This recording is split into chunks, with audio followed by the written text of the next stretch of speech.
নবম দশম শ্রেণীর গণিত এমসিকিউ। সুষম বহুভুজের শীর্ষকোণ এবং ক্ষেত্রফল নির্ণয়।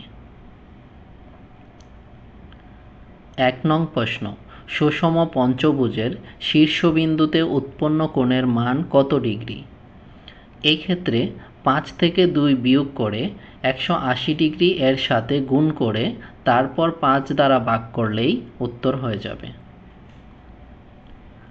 অর্থাৎ শীর্ষকোণ 5 - 2 গুণ ১৮০ ডিগ্রি ডিভাইডেড 5 ইকুয়াল ১০৮ ডিগ্রি। তাহলে উত্তর হবে ক, অর্থাৎ ১০৮ ডিগ্রি।